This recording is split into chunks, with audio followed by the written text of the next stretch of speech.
Welcome to my channel. आज हम surface of solid of revolution से रिलेटेड एक एग्जांपल करने जा रहे हैं। Find surface area of a solid generated by cardioid r is equal to a into one plus cos theta when it revolves about its initial line. ये हमें cardioid की equation दे रखी है। जब ये अपनी इनिशियल लाइन के अबाउट रिवॉल्व करता है तो जो सॉलिड फॉर्म होगा उसका सरफेस एरिया कितना होगा वो हमें फाइंड आउट करना है।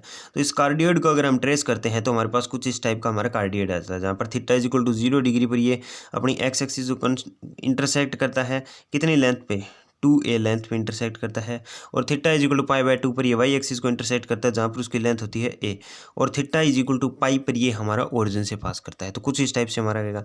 ये जब हमारा एक्स एक्सिस के अबाउट इनिशियल लाइन के अबाउट कुछ इस तरीके से रिवॉल्व करता है तो जो सॉलिड फॉर्म होगा उसका हमें सरफेस एरिया फाइंड करना है।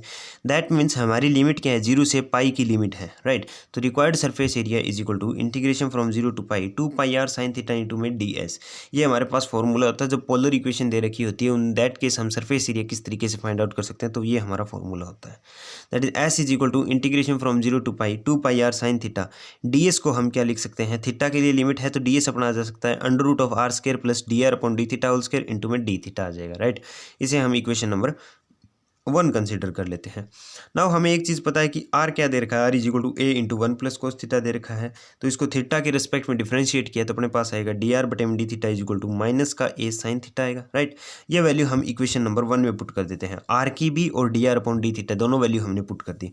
तो हमारे पास आ जाता है s is equal to integration from 0 to pi 2 pi r put किया तो अपने पास क्या आता है a into one plus cos theta into में साइन थीटा है इंटू में under root of R square that is A square into one plus cos theta coal square plus D R बटे में डी थीटा कोल square क्या आ गया, A square sine square theta into में D theta आ गया। तो यहाँ पर देखते हैं ये 2 है, 2 पाई और a, यहाँ से भी ए स्क्र है रूट से बाहर आएगा तो a आ जाएगा, a इंटू ए क्या हो जाएगा, ए स्क्र हो जाता है।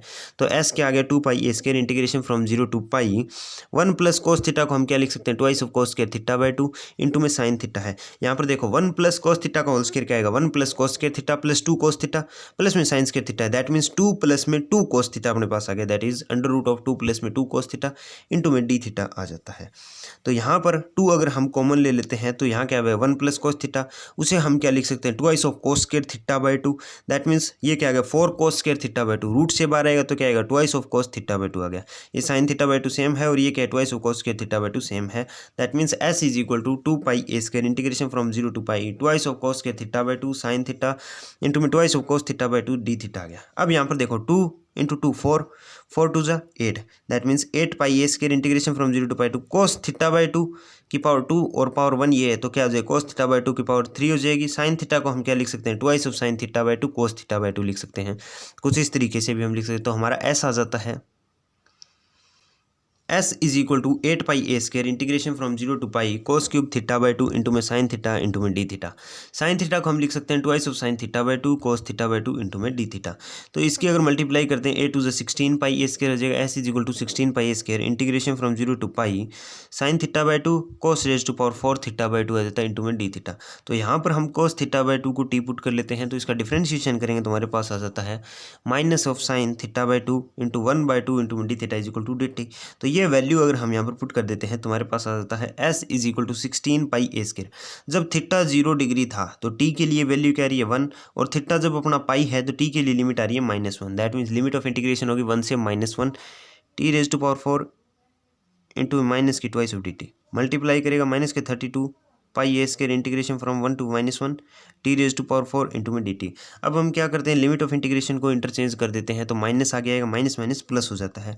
That means s is equal to 32 pi A square integration from -1 to 1 T raise to power 4 D T, right. अब ये डेफिनेट इंटीग्रल की प्रॉपर्टी होती है दैट इज अगर इंटीग्रेशन -a से +a तक है तो 2 से आगे मल्टीप्लाई कर देते हैं और इंटीग्रेशन की लिमिट हो जाती है 0 से है। तो वो हमने यूज़ किया तो अपने पास आ जाता है s is equal to twice of integration 2 multiply by 32 pi A square integration from 0 to 1 T raise to power 4 of D T. ये कितना हो गया 64 पाई ए स्क्वायर और टी रेज टू पावर 4 का करते हैं T raise to power 5 divided by 5 upper limit 1 lower limit 0 है। ये वैल्यू इसमें पुट कर दी तो हमारे पास आ जाता है s is equal to 64 divided by 5 pi A square. तो ये हमारे पास रिक्वायर्ड सरफेस एरिया आ जाता है जब हमारा कार्डियोइड इनिशियल लाइन के अबाउट रिवॉल्व करता है। Thank you.